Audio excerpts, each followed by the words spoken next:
안녕하세요. 오늘 쇠머리떡을 강의하게 될 정호중이라고 합니다. 요 쇠머리떡 같은 경우는 충청도 지방에서는 쇠머리떡이라고 하지만 경상도 지방에서는 모둠배기떡, 모두배기떡 보통 이런 식으로 불리게 되는데요. 요 쇠머리떡은 만드는 과정을 보시게 되면 찹쌀가루에 밤, 콩, 팥, 다양한 견과류들이라든지 호박꼬지 등을 넣고서 버무린 다음에 틀에 놓고 굳혀서 썰게 되는데, 그 당시 썰었을 때 딱 단면이 쇠머리 편육 같다라고 해서 붙여진 이름이 요 쇠머리떡이라고 해요. 그래서 오늘 요 쇠머리떡을 만들어 보도록 하겠습니다. 그래서 재료 먼저 살펴보도록 할 건데,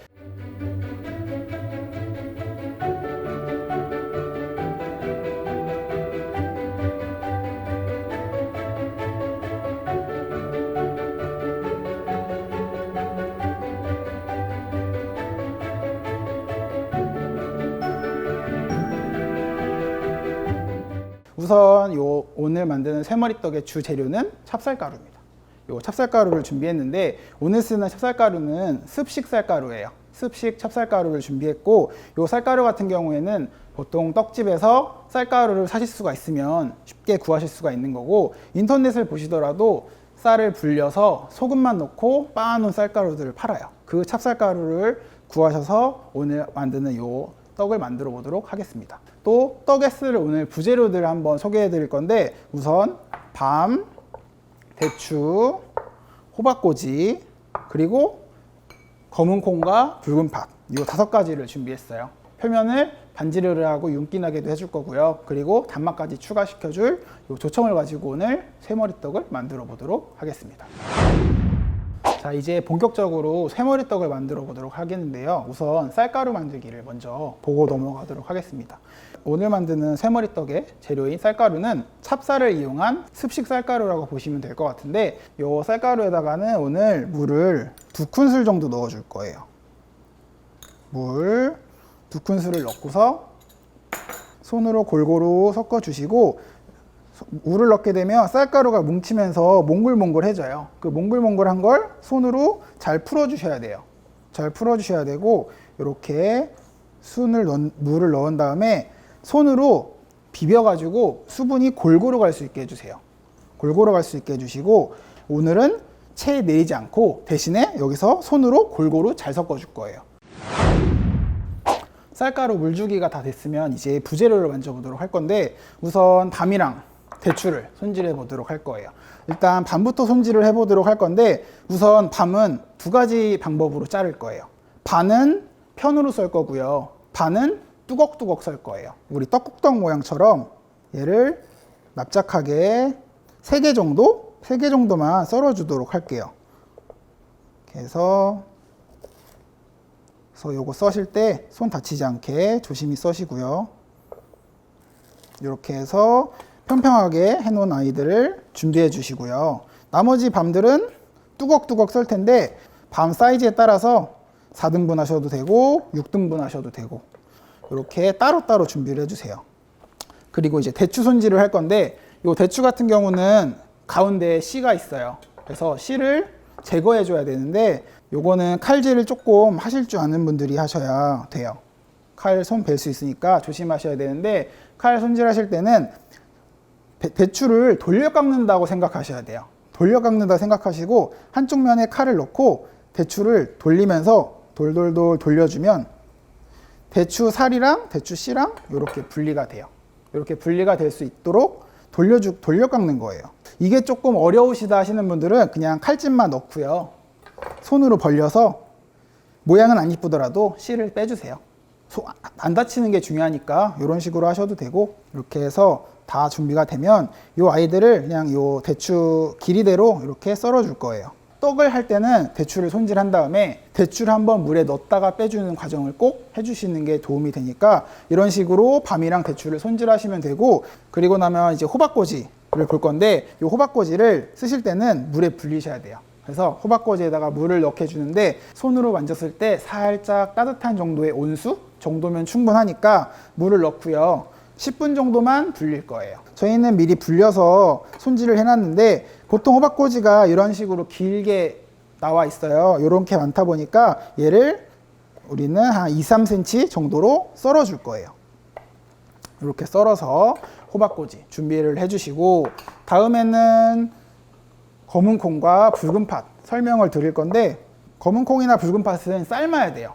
삶아야 되는데 검은 콩 같은 경우는 물에 불린 다음에 10분에서 15분 정도만 삶으면 콩이 다 익게 되는데, 이 팥 같은 경우는 보통 1시간 정도는 삶으셔야 되는데, 하루 정도 팥을 물에 불려놨다가 삶게 되면 콩처럼 보통 10분, 20분이면 충분히 다 익어요. 이렇게 하시면 오늘 새머리떡에 들어가는 부재료는 다 알아봤고요. 자, 이렇게 재료가 준비가 다 되면 이제 새머리떡을 안쳐서 쪄볼 건데, 오늘 새머리떡을 찌는 찜기는 이런 대나무 찜기를 사용할 거예요. 이 대나무 찜기는 25cm짜리 찜기를 사용할 거고요. 이 대나무 찜기 안에는 지금 시루밋이 깔려 있어요. 이 시루밋 같은 경우는 이 시루에 있는 구멍에 쌀가루가 떨어지지 않게 막아주는 역할을 하는 게 이 시루밋이라고 보시면 될 것 같아요. 떡을 안 치기 전에 이 바닥에다가 재료를 먼저 깔아줄 거예요. 그래서 우선 아까 밤을 썰 때 납작납작하게 썰어놓은 밤이 있어요. 이 아이들을 밑에 깔아주는 거예요.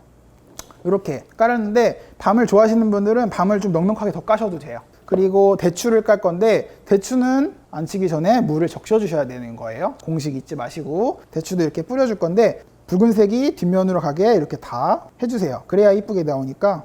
호박꼬지를 넣어줄 건데, 여기다가 황설탕을 2큰술 정도만 넣어줄 거예요. 넣어서 손으로 조물조물해서 약간의 단맛을 첨가해 준다라고 생각을 해주시고요. 요 설탕 버무린 호박꼬지도 요 단면에다가 조금씩 뿌려주세요. 보이게. 콩이랑 팥을 이런 식으로 그 빈자리에다가 골고루 뿌려줄 거예요. 어느 정도 떡 여백도 보일 수 있게 요 정도까지만 뿌려서 밑작업을 해줄 거고요. 그리고 나면 요 쌀가루에다가 우선 단맛을 줄 거니까 설탕을 넣어줄 거예요. 오늘은 황설탕을 준비했는데 집에 백설탕 있으면 그냥 백설탕 쓰셔도 돼요. 섞어준 다음에 요 찜기에다가 썼던 부재료들 있죠. 남은 게 있을 거예요. 밤 남은 거랑 대추 남은 거랑 호박꼬지 남은 거랑 그리고 콩팥 다 넣어주세요. 골고루 다 넣고서 얘들 손으로 골고루 잘 섞어주세요. 이런 식으로 잘 섞어서 얘를 이제 찜기에다가 앉힐 건데, 앉힐 때 좀 방법이 독특해요. 어떻게 앉힐 거냐면 주먹 쥐어서 앉혀줄 건데, 어떻게 주먹 쥘 거냐면 손으로 너무 꽉 쥐지 마시고요. 손으로 살짝 덩어리 질 정도로까지만 주먹 쥐신 다음에 얘를 이대로 찜기 위로 올리는 거예요.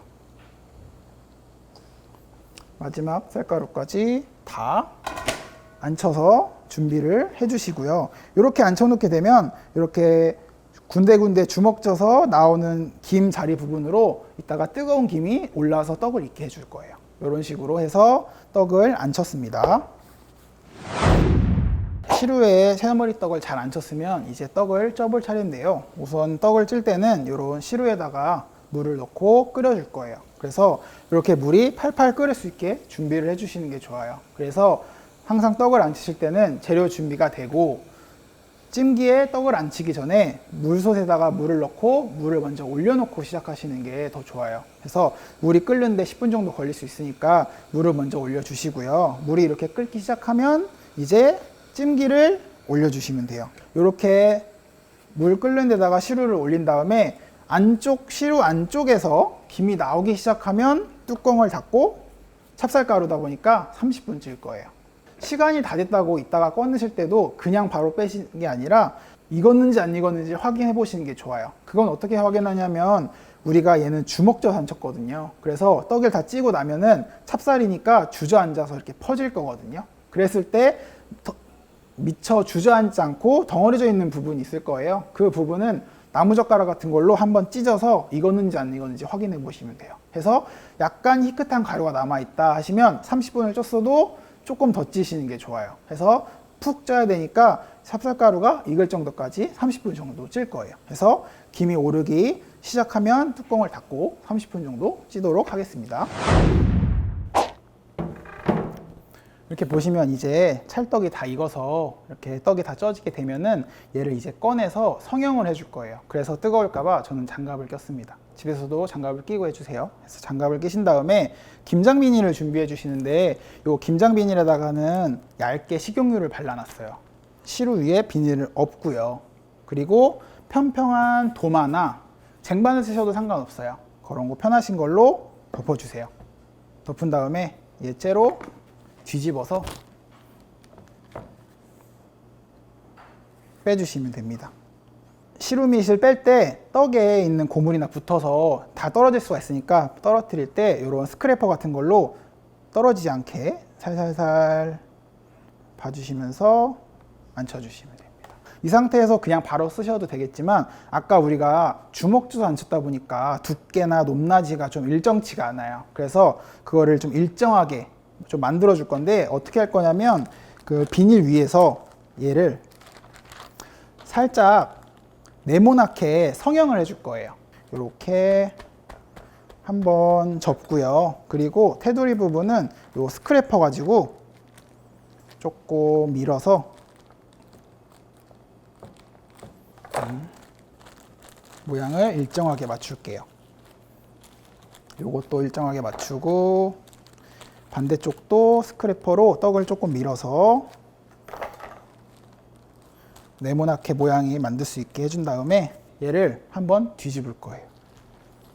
뒤집어 주고요. 이 상태에서 얘를 꼭 눌러주는 거예요. 꼭 눌러서 모양을 만들어 주고 뒤집어서 피시면 네모난 형태의 쇠머리 떡이 만들어집니다. 이렇게 되면은 이제 마지막 완성은 조청이에요. 마지막 완성은 조청인데 이 윗면에 지금 보시면 윤기나 이런 게 없어요. 근데 떡집에서 쇠머리 떡을 사시면 이 윗면이 반지르르하게 윤기가 나거든요. 그게 이 조청이에요. 그래서 조청을 뜨거울 때 떠서 골고루 뿌려주세요. 또 조청을 또 너무 많이 뿌리게 되면 여기 표면에 있는 요 부재료들의 삼투압이 일어나가지고 물이 나와가지고 콩이나 팥이나 이런 게 똑똑똑 다 떨어져 나오게 되는 경우가 많아요. 물이 많이 생겨가지고. 그러니까 얘는 그렇게 많이 뿌리지 마시고요. 어차피 쌀가루에도 아까 설탕을 넣기 때문에 단맛은 충분할 거예요. 그래서 그냥 표면에 코팅할 정도까지만 뿌려주시면 되고요. 다시 비닐을 덮어서 누르면서 다시 모양을 잡아주는 거예요. 이러면은 조청도 골고루 퍼지면서 모양도 더 잘 맞아지니까 그런 식으로 잘 맞춰주신 다음에 얘가 한 김 식고 나면 그때 꺼내서 썰어서 접시에 담는 과정을 보여드리도록 하겠습니다.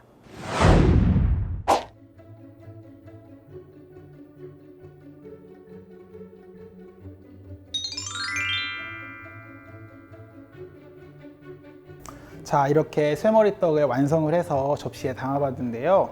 제가 먹으려고 미리 작게 좀 잘라놓은 아이가 있어요. 그래서 이 아이를